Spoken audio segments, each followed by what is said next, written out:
Yes, Otis. Today we're going to do a movie review. It's a horror movie. It involves a kitty cat, but the kitty cat's a hero, just like my Otis right here. I love you so much, Otis. Just say hi to everybody. He's just gonna sit there the whole time. So here we are, back again with an exciting edition of PJ's Movie Time. I got Otis with me, my buddy, and we did doing fans choice every Monday here in June. It's been great. It's been fun. Everybody's been slapping them around and lotioning them up and rubbing up each other. A lot of fat people doing this. It's kind of weird, but whatever. PJ's Movie Time's on fire, and we just did a live drawing, and my homegirl Carly, she won. She picked Stephen King's The Cat's Eye. Yes, The Cat's Eye, which is a 1985 film.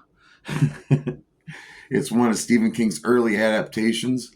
Stephen King, one of the best horror writers of all time. And then they would start making movies based off his books, starting with Carrie. Then we went to The Shining. A lot of good stuff here. Creepshow. Dino De Laurentiis started buying up the rights to some of these Stephen King short stories. And there was a book called Night Shift, which included a bunch of different stories. And some of these stories were featured in this very movie. It's got 3 stories. It involves a cat named the General.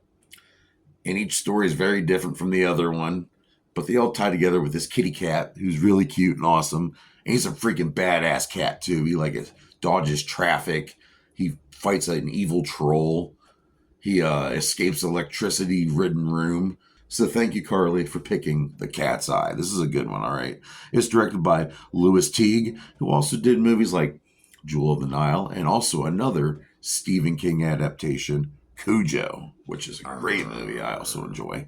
But Teague really didn't enjoy that movie so much, so he's looking to turn a leaf with this other one. And Stephen King wrote this movie, and when they filmed the movie Firestarter, starring Drew Barrymore, he loved her acting chops and said, hey, let's get this girl in the movie. She plays 2 different roles in this movie, and it's tied together with this kitty cat named General, who's cute as hell. I'm going to keep showing so many pictures of this. It's going to be all cat videos in this episode of PJ's Movie Time, y'all. And I also mention this movie is a loose adaptation of some stories from the Night Shift collection. Yeah, Stephen King released this book in 1978, and it was a big hit. And De Laurentiis bought this and got some stories out of it. But there's actually supposed to have 4 stories. And the story that was taken out was called Sometimes They Come Back. And if you don't know, that got its own movie as well. The cinematographer for this was Jack Cardiff, and Jack Cardiff he was around for a long time in many different eras of film. De Laurentiis actually started his own production company there in North Carolina, and still there to this day, but it's not owned by him anymore. The budget for this movie, they thought they were going to have $10 million to spend on it, but no, they're only given $7 million to spend on this. And it didn't do so good in the box office, but oh well, it's okay. So the movie pretty much takes place with this cat. It's roaming around. It's getting these visions from this girl saying she needs help. So he's trying to find this girl where she's located. But he ends up getting stuck along the way in a few different places, which takes place within these 3 stories.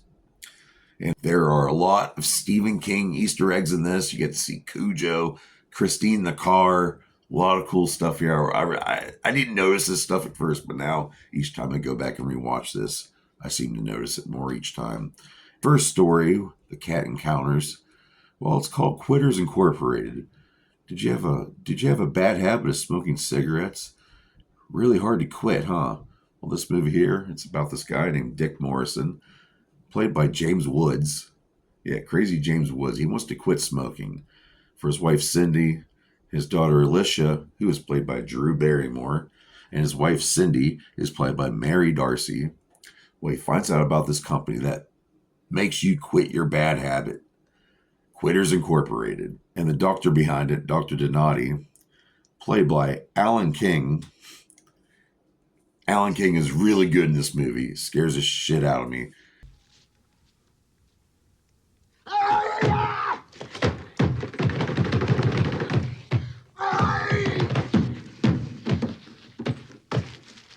what's going on in this movie is James Wood signs up for this. He doesn't realize how extreme this is. They have constant surveillance on him. They're following him. They're in his home watching him. One slip. Okay, I hate to say this. You do get to see a cat. The cat's not actually getting hurt, okay? But the cat in this movie, well, now it's inside this Quitters Incorporated office, inside this room. It's getting shocked. What? Yeah. Don't worry. The cat that they used for this scene was not getting shocked. All it was just a little bit of air was pushing up, surprising the cat a little bit. It would make him jump. Did not hurt any of the cats that were used in this movie. Whew. Glad I got that out of the way. So anyway, he pretty much, James Wood, his wife will end up in this same room getting electroshocked if he doesn't quit smoking. It's a good story. Check it out. The next story is called The Ledge. The cat gets away from that crazy office, ends up over here in this. There's this gangster played by Kenneth McMillan named Kreshner, and he's just this tycoon fucking sleazebag gangster. His wife's left him. His wife's after this other guy named Johnny, and Johnny's played by, I love this guy, Robert Hayes, who's in one of my favorite comedies of all time, Airplane. And now this is like a rich guy, finds out his wife's screwing around with another guy, has the other guy kidnapped, brings him in, and he lives atop this high rise, this big building, okay, on this condo, maybe 20 stories up. I can't remember how many they say. But he says, I'll let you live and you can be with my wife. No strings attached. But you have to walk outside the ledge of this building all the way around while he taunts the guy, while he throws stuff at him, pisses on him. All right, that doesn't, I'm just making sure you guys are still paying attention. But yeah, it's very suspenseful. But he's got the cat, and the cat gets away from that fucking piece of shit.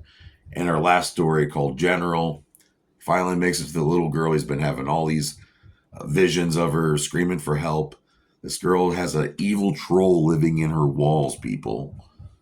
All right, the general knows it's there. He's there to fucking kill it because he's a good guy. He's a good guy. Superhero cat. Telepathic abilities. He has the shine. This cat has the shine. Holy shit. This cat has the shine. I just realized something.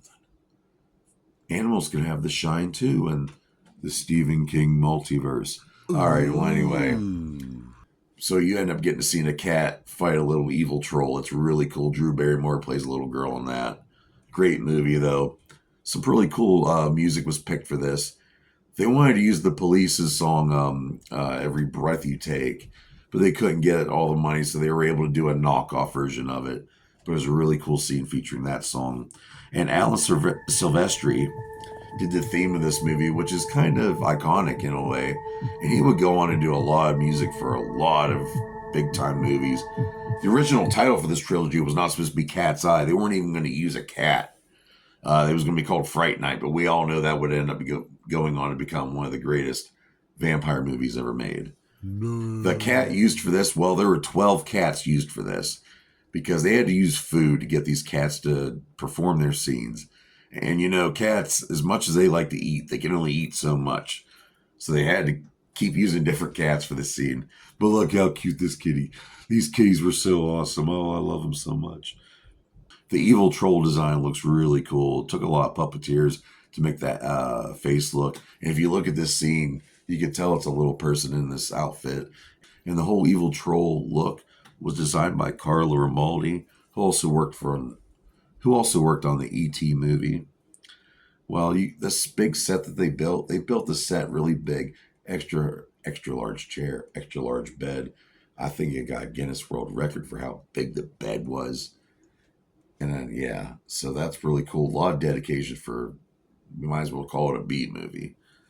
You know, this is just a good movie. If you want to find it right now, it's somewhere streaming. I can't remember, but I bought it on Vudu. If you want to watch another really good review about Stephen King's The Cat's Eye, go check out Good Bad Flicks. Love that content. Really good stuff. Check it out down below. But thank you, Carly, for picking Stephen King's Cat's Eye. Great movie. They didn't even know it was going to be a cat movie, but it ended up becoming a cool cat movie with a horror theme. Kind of a black comedy in a way. But I like it. I dig it. The Quitters Incorporated's my favorite.